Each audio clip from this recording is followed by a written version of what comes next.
கலைஞரை கொண்டு போகணும்ல, எங்கே கொண்டு போயிருக்கணும்? ஆஸ்பத்திரி கொண்டு நேராக அவங்க சென்ட்ரல் ஜெயில் சென்ட்ரல் ஜெயில் போயிட்டாங்க. அப்போ தான் அவர் கேட்குறாரு, என்ன ஹாஸ்பிட்டல் தானே கொண்டு போக சொன்னார், இங்கேயே கொண்டு வந்து என்ன அந்த இடத்துல தரணம் உள்ளே போக மாட்டேன்னு லுங்கியோ அங்கேயே உட்கார வாசல்லே அந்த அந்த அதுதான் மன உறுதி.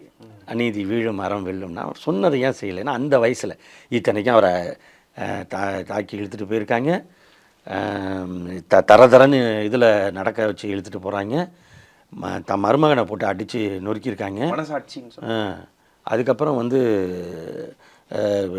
இவரையும் திரும்ப இது பண்ண கோர்ட்டில் ஜட்ஜு சொல்லியும் நீங்கள் வந்து இது பண்ணுறது இந்த நேரம் தான் இது.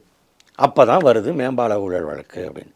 அது என்ன மேம்பால ஊழல் வழக்குன்னா அப்போ ஆட்டோமேட்டிக்காக மேயராக இருந்தவர் ஸ்டாலின் அவரும் தானே அதில் வருவார். உள்ள தலைமைச் செயலாளர் இருந்திருக்காரு அதில் இந்த கேஸில். அவர் தலைமைச் செயலாளர் இருந்தார் நம்பியார்னு ஒருத்தர், அவரையும் அரெஸ்ட் பண்ணாங்க. துறை அமைச்சர் அவர் கோசிமணின்னு நினைக்கிறேன், கோசிமணி அவர் இப்படி எல்லார் மேலேயும் அந்த வழக்கு இருக்குது. அப்போ மேயராக இருந்தவர், ஏன்னா கட்டுறது வந்து மாநகராட்சி தான் கட்டுது, சென்னை மாநகராட்சி தந்தை இவர் தான். ஆமாம், அதனால் இவர் அன்னைக்கு வந்து பெங்களூரில் இருக்கார். இந்த மாதிரி கலைஞர் அரெஸ்ட் பண்ணிட்டாங்கன்னதும் அவர் பை ரோடு விரைந்து வந்துட்டார். வந்து இப்போ ஆமாம் கேஸே இங்கே தான், இங்கே நான் சொன்னேன் அதே மேஜிஸ்ட்ரேட்டு அசோக்குமார் தான் அங்கே வராரு.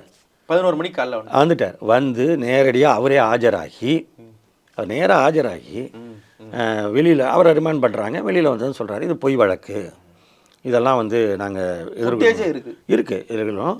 அதை விட முக்கியமாக நாங்கள் பார்க்காத ஜெயிலா இப்படியே சொன்னார், நான் பார்க்காத ஜெயிலா பார்த்துக்கிறேன் அப்படின்னு சொல்லிட்டு இது பொய் வழக்குன்னு சொல்கிறார். இதுதான் அந்த அன்னைக்கு நடந்த சினாரியோ, அன்றைக்கி நடந்த விஷயங்கள் இதுதான்.